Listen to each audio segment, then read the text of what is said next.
All right, I wanted to take a second today to talk about something that happened during the Steelers-Bears game that I think really upset me, and it was such a disgrace in terms of what the officials got horrifically wrong. Now, before I get into the details, I want to be very clear here. I am not a Steelers fan. I am not a Bears fan. Bears, congratulations for the victory. Steelers, disappointing loss. So I'm not trying to give an excuse to the Steelers or denigrate the Chicago victory at all, right? So I want to put that out there now because I can see the comment section blowing up. But I want to talk about a horrifically awful call, and it benefited Chicago in this instance, but it could obviously flip the script, and bad calls can tend to bite you in the butt. It's all about keeping the officials accountable, regardless whether they help you or against you, because in the long term, bad officiating hurts everybody. So let's set the table here and talk about the event in place. So let's pull this up here, just a screen grab. This was the 4th and 1 tush push. As you can see right there on the clock, 8:53 remaining in the second quarter, halfway through the second quarter. The Steelers are up 14-7, and they are driving to get more points to go up 2 scores on the road against the Bears. Obviously, going up multiple scores would not guarantee a Steelers victory. The Bears came back, for example, against the New York Giants in a similar situation, but it would put the Steelers obviously in a very advantageous situation at that point in the game. So the Steelers 4th and 1, they go with a tush push. You can see on the screen in front of you at the top of your screen, the line to make is the Chicago 29, so keep that in mind. So don't worry about any of the other action here. Just remember the context. Steelers up by 1 score, 14-7, trying to get more points, go up 2 scores. Monumental play in the game. Can the Steelers get a first down and get points? Can the Bears get a stop? The officials ruled him short. Okay, let's break down the play and talk about why this was a debacle from the officiating crew. All right, so this was at the snap, and I just want to, again, put some context behind this. Right after the snap, you can see it's the tush push. You can see Gainwell and Washington right next to Hayward. You can't even see Hayward. He's underneath that huge pile. Everyone's diving, bodies all around, things like that. It's just a chaos kind of play at this point. So let's go where it ends up. So let's go right here. Now, this is before Hayward is pushed back a little bit. You can see Hayward right there about the middle of the screen. You can see his that 8 right there on his jersey. You can see he is at that point progressed to his maximum point. He gets pushed back a little bit, but right here, he actually think goes forward maybe a smidget more, but this was where he reached. This was when forward progress was stopped and he was moved back, right? This was the initial snap, the initial surge, right? As we always watch on these quarterback sneak tush pushes, these kind of situations, the initial surge, there's not a lot of movement, and then everyone falls forward, and then everyone gets pushed back, and you mark forward progress as best as you can. Now, I want to highlight this situation here because you can tell that you have a good line of sight if you're the referee from the vantage point coming from the top of the screen on the first graphic, the left side of this image here. You've got a clear line of sight, right? You've got one DB, I believe it's Nashon right there for the Chicago Bears. I could have that wrong. Hard to tell the jersey numbers there. He's kind of maybe impeding it, but you got a good line of the football. It's not like a tush push that sometimes the Eagles run where it's just a mass of humanity and there's 22 bodies just right there. And as a ref, you're like, I can't even see the guard, let alone the quarterback. Here, you got a pretty good view of it, right? It's not like an unobstructed view or anything like this. Not at all. So what makes this such an egregious call? It was obviously the spotting of the football being well short of the line to gain. To go back to our first image, you can see that's the Chicago 29-yard line, to keep that in mind. Now, they marked him short, well short of that line to gain. So if we go back to these images again, at the snap, forward progression. All right, let's see where they spotted the ball. So I flagged with some arrows on the screen to indicate where the referee spotted the ball at the end of the play. So that red line, that purplish line, magenta, if you will, that is roughly the first down marker, right?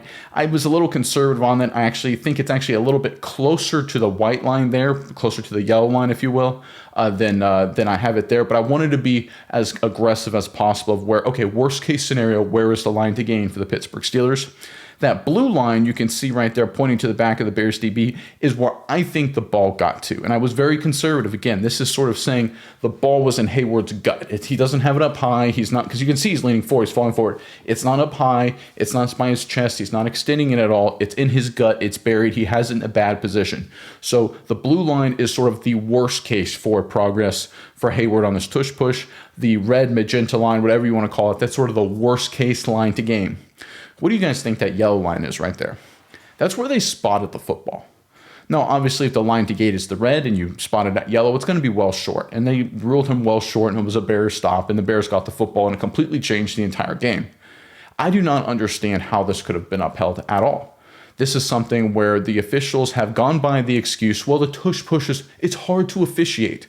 The reason it's been hard to officiate has been twofold. Number one, it's hard to tell when people line up offsides or onside when it comes to the offensive lineman. That's a fair gripe. However, that was not in question on this play. Actually, the Steelers were late off the snap, not early. So that sort of excuse the officials have used the entire season, not even relevant here.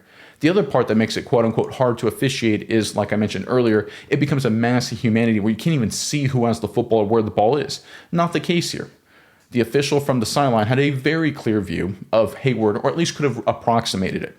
And it's one of those things, if they had marked it, if the officials had marked it, a little bit short of the line to gain, right behind the red, they would have just gotten it wrong by a couple feet, it would have been a bad call. But it would have been understandable, right? Maybe you didn't time it right, it's hard, no one's perfect, we're all human beings. I understand that.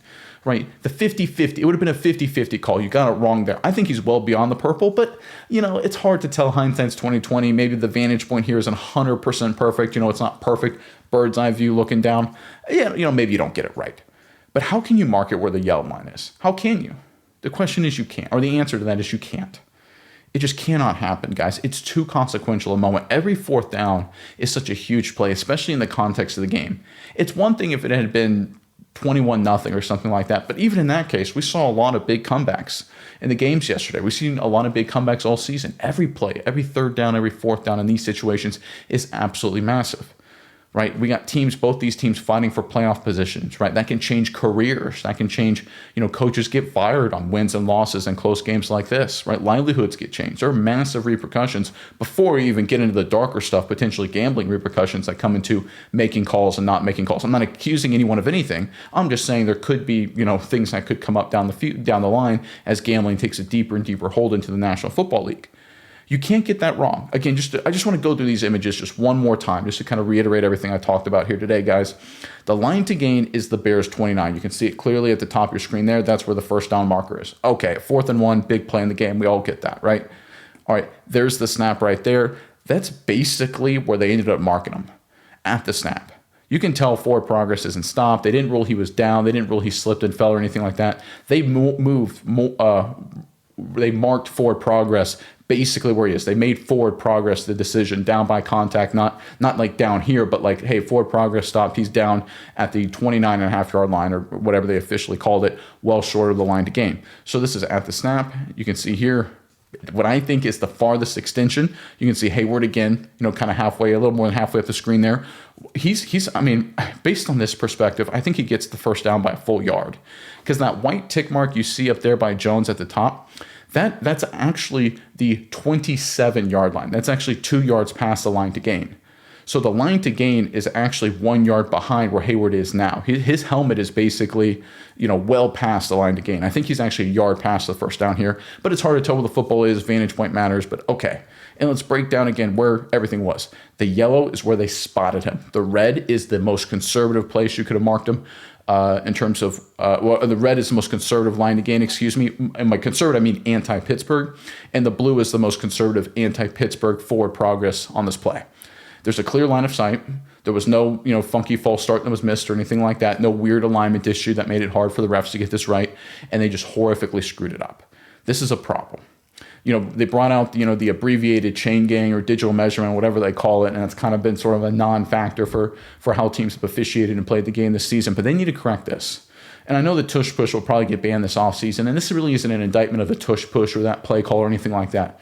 This is an indictment of the officiating and the fact that they are egregiously wrong. This is a game-changing play. Your job is to get this spot as close as humanly possible. And again, if he would have gotten really close to the magenta line and they just would have measured it, it would have been 3 inches short, just short, I would have said, hey, tough break, right? It happens. It's football. But to mark it at the yellow, I mean, you can just see it on the screen in front of you. It's just absolutely bonkers to get it so wrong. It's something the NFL needs to correct, and they need to correct it now, because there's going to be bigger games the rest of the year. There's going to be bigger games in coming years. And this game was big enough as it was, where it could have had a massive impact and will have a massive impact for both teams' fortunes. This is something the NFL needs to correct, and they need to correct it now.